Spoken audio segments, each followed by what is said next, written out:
15. Okay.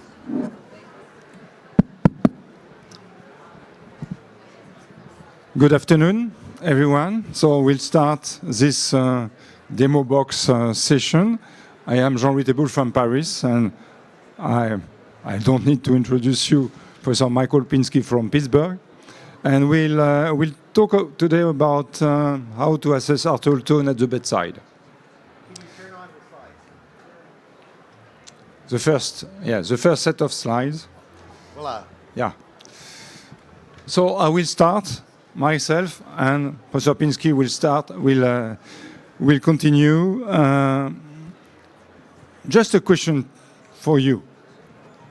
How do you assess arterial tone at the bedside right now? Do you measure systemic vascular resistance? Yes. Two. Transpulmonary. When we do transpulmonary, we get the systemic vascular. You mean when you measure cardiac output? Okay. Okay. Do you look at the diastolic arterial pressure? Yes. More. Okay. Diastolic shock index. Dynamic elastance. Yes. Yes too. Okay. We'll review this briefly. So the first question is why is it important to assess arterial tone at the bedside? Of course, to identify patients who require a vasopressor to correct hypotension. That is to say, to restore a sufficient MAP, which is the upstream pressure for perfusion of most organs, to prevent any organ hypoperfusion or related to hypoperfusion, to hypotension. Okay? This is the rationale to assess arterial tone at the bedside. I would. Jean-Louis, Yes. if my patient is hypotensive, does that mean that they have decreased vasomotor tone? I will try to answer this by an example. This is an example of a patient of 70 years old, history of hypertension and coronary artery disease, with tachycardia, 100, and clinical signs of septic shock in spite of the initial fluid resuscitation. His MAP is 67. 67 meters of mercury, of course. Does this patient need a higher MAP? Probably yes. Not sure, but probably yes. Because of the history of chronic hypertension. So I would say that 67 maybe is not enough. Okay. But the question, which is a question from Professor Pinsky, is, okay, but how to increase MAP? How to increase MAP? It is impossible to know from the single value of MAP. Because a low MAP can be due to low vascular resistance, low cardiac output, or both. So it is impossible from a single value, MAP 67, to know what to do. Do you agree? This is physiology. This is just physiology. So, how do we assess arterial tone? By calculating the systemic vascular resistance, as you proposed. Is it a good idea?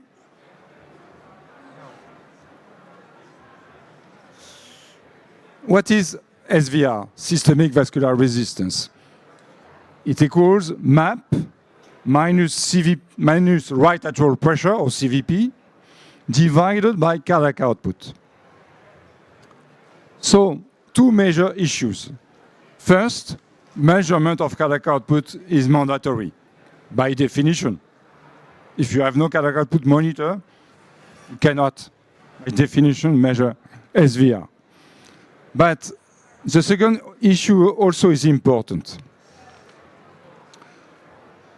The second issue is that this equation assumes that right atrial pressure is a downstream pressure of all the organs, which is not true in every condition, so that the calculated SVR overestimates the true vascular resistance. For example, just an example.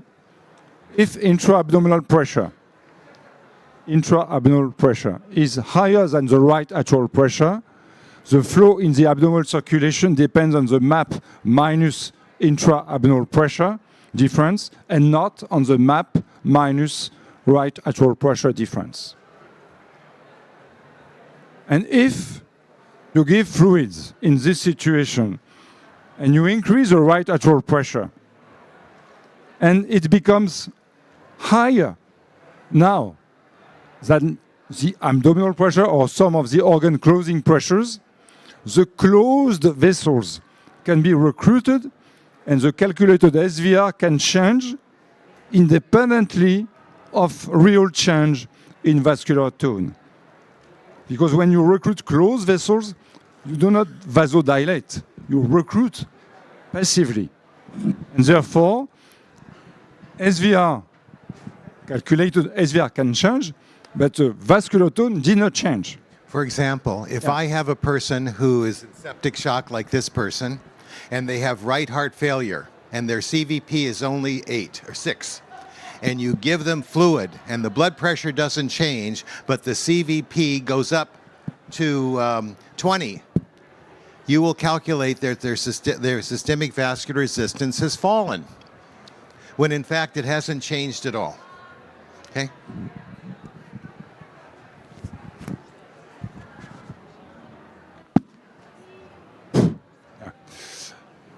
This is an example of a paper, okay, we did in the past with Mathieu Josiak and others, but we looked at fluid responders after fluid administration. What we observed is a decrease in SVR, after fluid administration, okay? So this decrease in SVR after 500 ml fluid infusion can be associated either with an increase in CVP above some organ closing pressures. In this case, there is no change in vascular tone, as I told you, or a decrease in blood viscosity. There is a real decrease in resistance, but not related to vascular tone, okay? Or a decrease in vascular tone due to the flow-dependent vasodilation due arteriolar NO secretion. So it is difficult to know from SVR changes because this can be the three possibilities. SVR is far to be a perfect marker of vascular tone. Okay? So it's difficult. Do not use systemic vascular resistance to assess arterial tone. Another way to do is to look at the diastolic arterial pressure, DAP. DAP is determined positively by low MAP, which depends on cardiac output, that is to say on stroke volume and heart rate, and total vascular resistance, and negatively by pulse pressure, which depends on stroke volume and arterial stiffness. So if you eliminate stroke volume, you can say that DAP is determined, the major determinants are vascular tone, heart rate, and arterial stiffness. These are the major determinants, and among them, probably vascular tone is the most important. Just an example, years ago, we looked at 84 ICU patients, and we tried to look at what are the factors correlated with peripheral resistance. And we found that it was related to peripheral DAP and not to SAP or pulse pressure. Okay, I go back to my example. Now, if my patient have a blood pressure of 92/55, mean 67, or another one with a blood pressure of 111/45, the mean blood pressure, the mean arterial pressure did not change. 67. Both are 67. Both 67. Patient A, patient B. The low DAP in situation B suggests a lower arterial tone than in situation A. Therefore, it is logical in this patient to consider giving norepinephrine. In the other example, it's not logical to start by norepinephrine because the DAP is not so low. So you see that if you look only at MAP, you cannot decide what to do. If you look at systolic and diastolic at the same time, you can know what to do. Okay?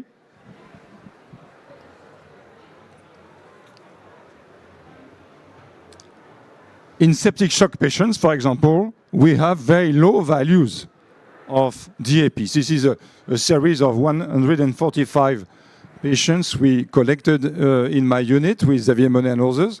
We found that the baseline value in some patients already after receiving vasopressors was 39, which is low.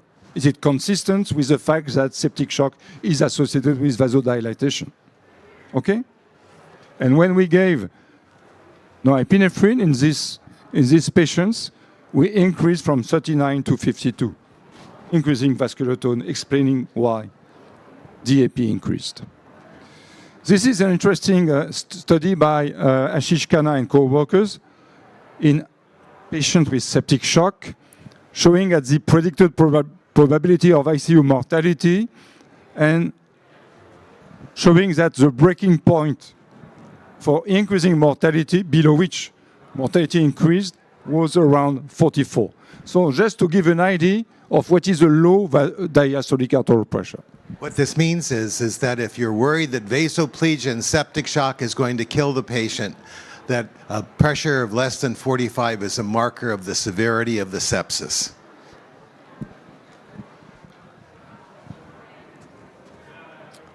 In the past, the SSC guidelines recommended to start norepinephrine when the diastolic blood pressure was too low.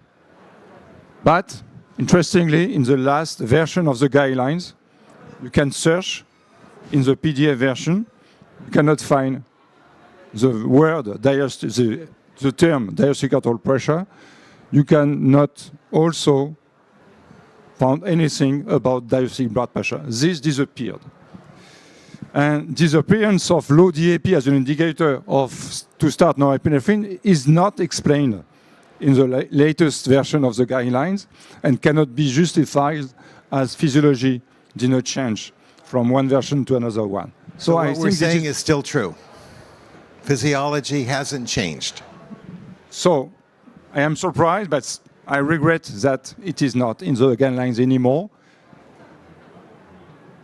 But still, in some papers with Jean-Louis Vincent and others, we continue to recommend to look at the diastolic arterial pressure to identify patients who need norepinephrine urgently.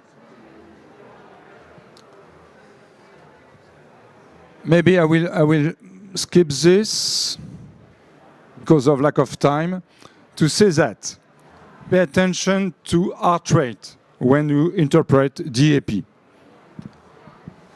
If heart rate is high, tachycardia, you will see that the diastolic arterial pressure is by definition higher because of the reduced diastolic time. There is no enough time for complete decline of the pressure. And therefore, it is logical to have a higher DAP. So take into account DAP when you interpret DAP as a marker of vascular tone. Just an example, two patients, A and B, the same arterial pressure, 90/40, but different heart rate values, 140 and 70.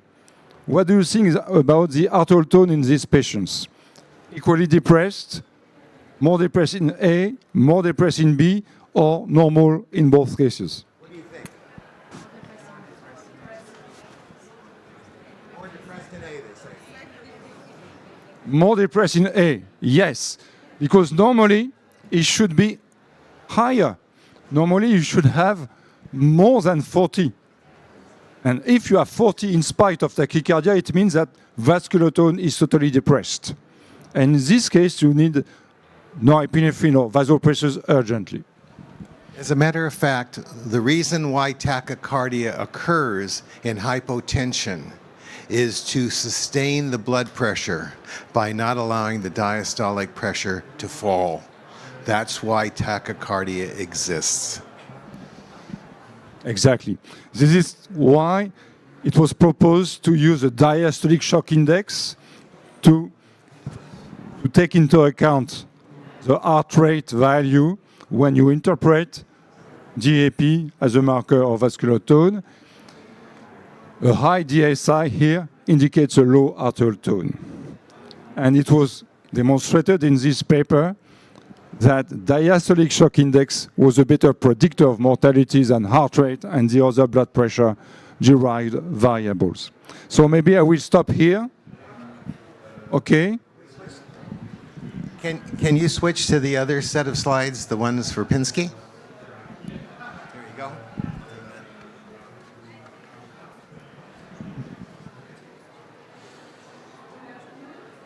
How do you go forward? Which button do I push? This one? This one. Oh, got it.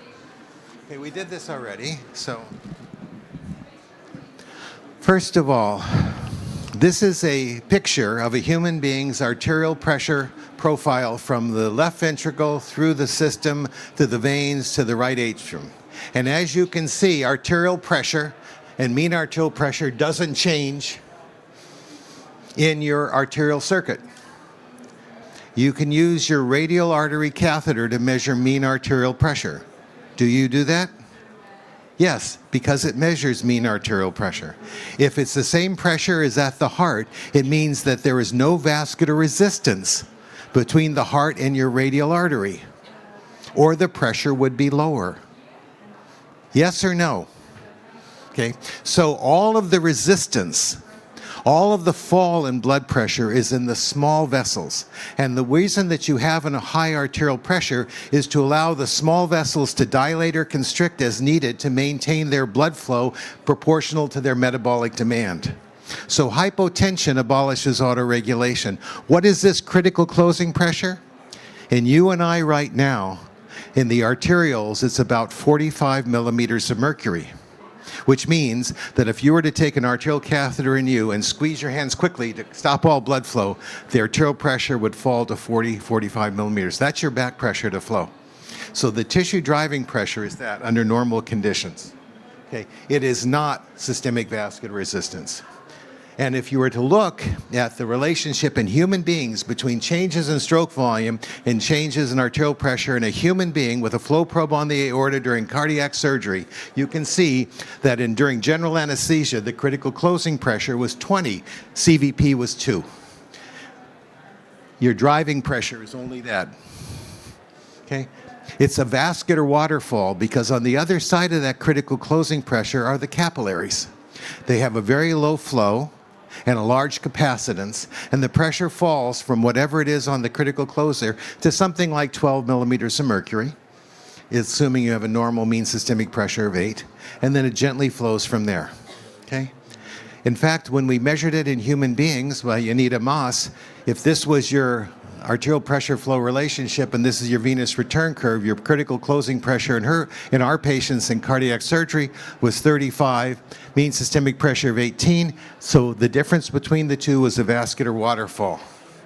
Okay? So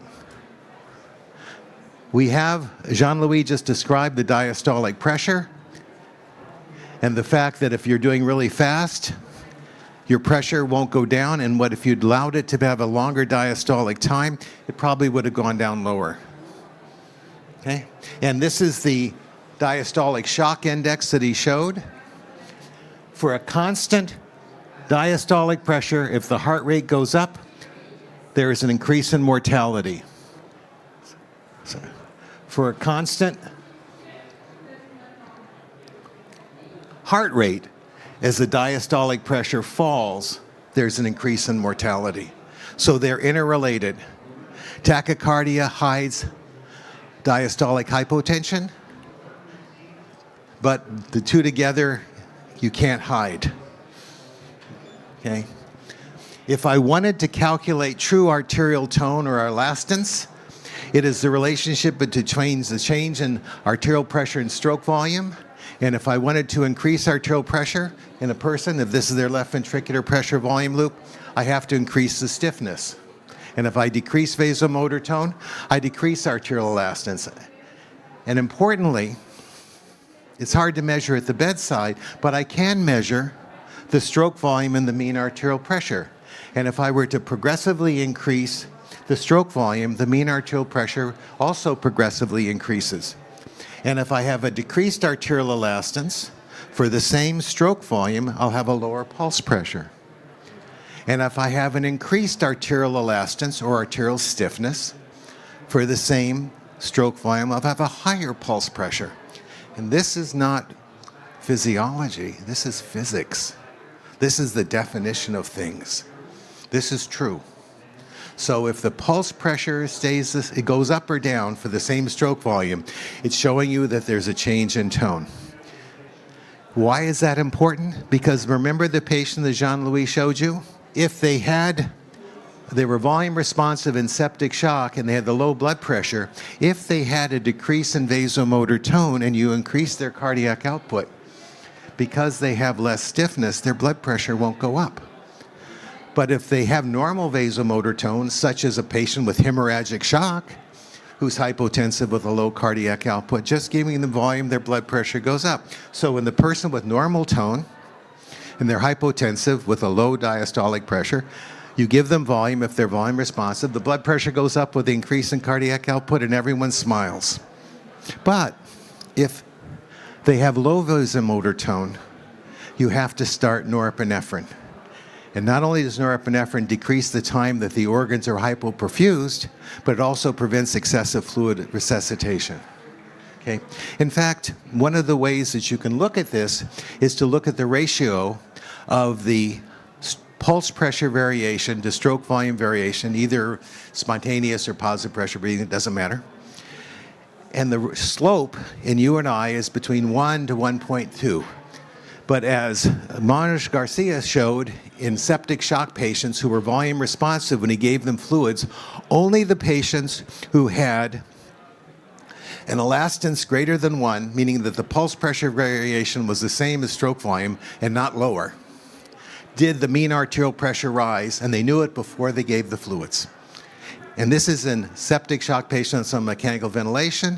And Maurizio Sassoni repeated the same thing in spontaneously breathing patients in the recovery room who were not intubated. The same value. So you can use dynamic arterial elastance, because you see it, to predict to predict pressure change to volume. It doesn't tell you if you're volume responsive, but if you are volume responsive and the cardiac output goes up and your dynamic elastance is less than 1, start norepinephrine as well as giving fluids. Okay? Because arterial elastance doesn't help you. And is it useful? Yes. Because Gange from France said if he looked at patients who came out from cardiac surgery, this is not sepsis, this is vasoplegia after cardiopulmonary bypass, and he said they have low blood pressure, let's see whose cardiac output goes up in response to fluids. And the only thing that predicted it was the same mean dynamic elastance of 1.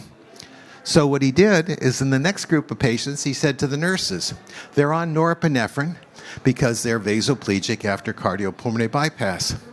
If, when you have them on that level and everything is fine, measure their dynamic arterial elastance. If it's greater than 1, cut the norepinephrine in half. And when they did that, they cut by 50% the time the patients were on norepinephrine and got them out of the ICU faster. Okay? That's the problem.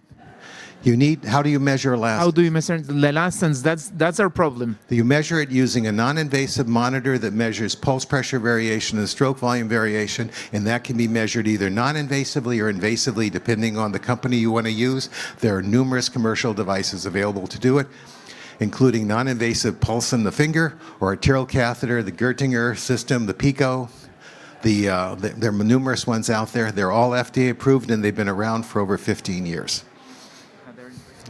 Okay. So the answer is they're there.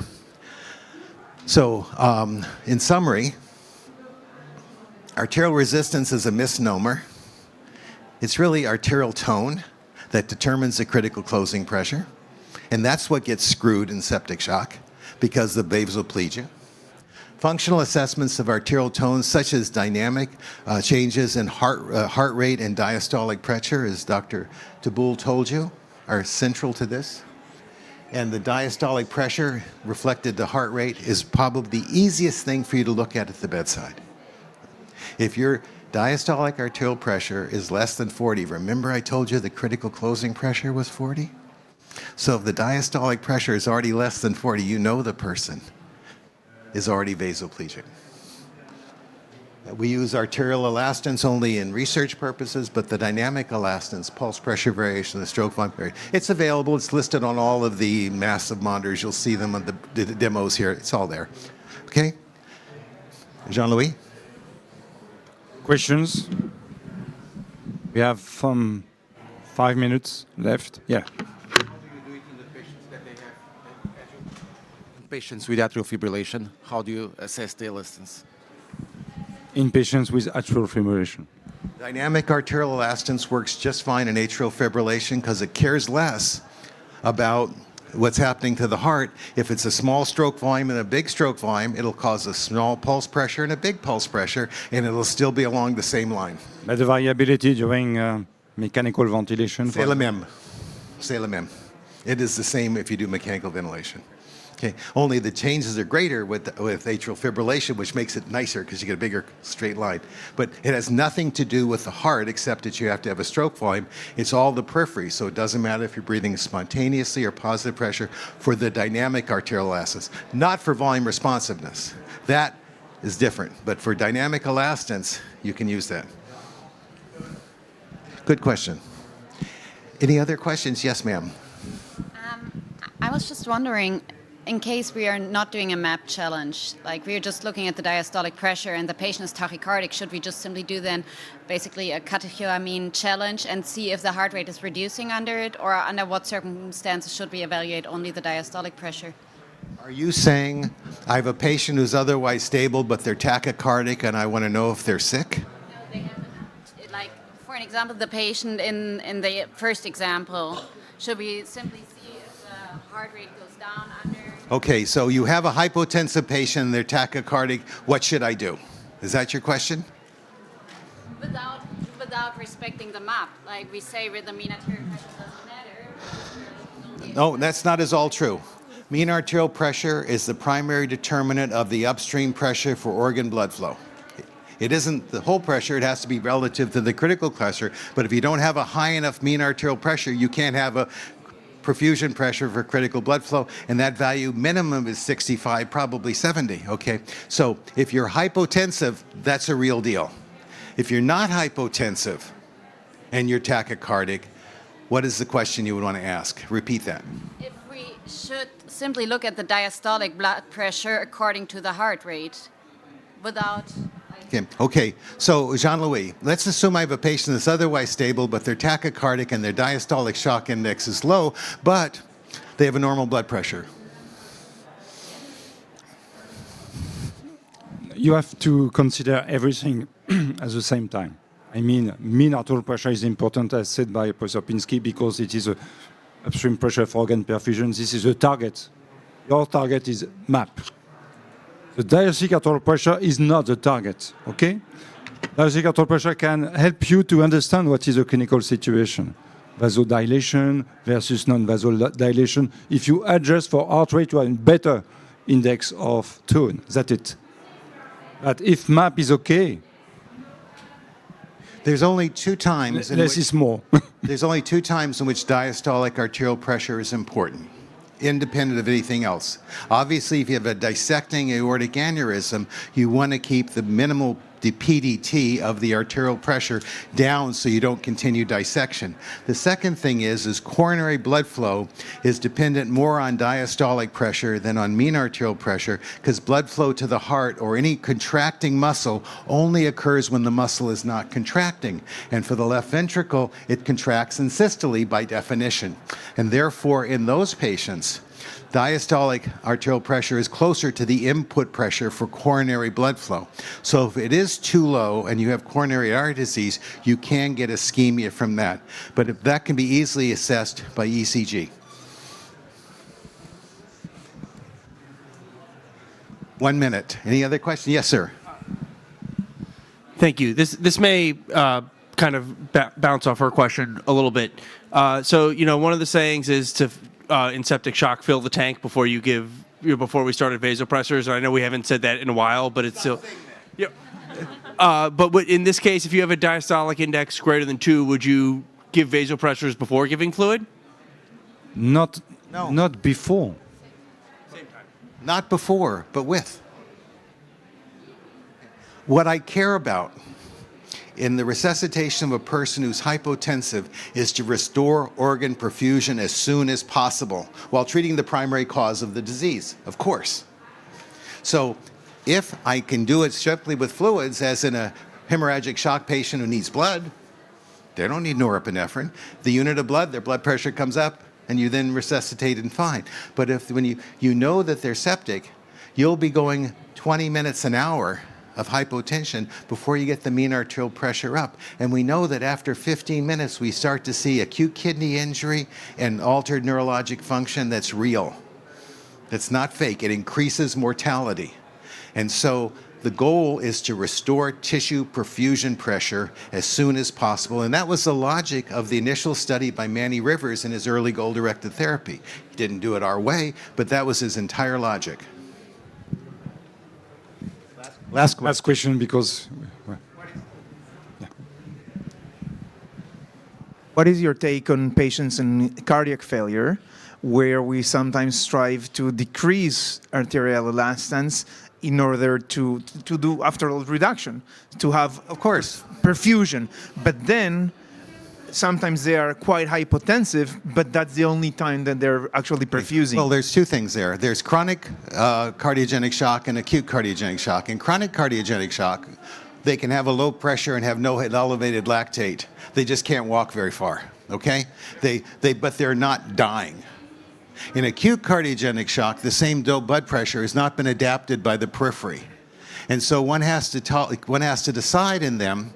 If you went to my course, you would have heard us talk on cardiogenic shock. At some point, if you can't maintain cardiac output with vasopressors and a minimal amount of fluids in a person in cardiogenic shock, you have to go to an LVAD or ECMO or Impella to support them as you're treating the primary problem. Okay? Well, first of all, Jean-Louis and I would like to thank you for your attention. This is a very important topic, and it's something we deal with every day, and I hope that you enjoyed this meeting and also the rest of the symposium. Thank you. Thank you.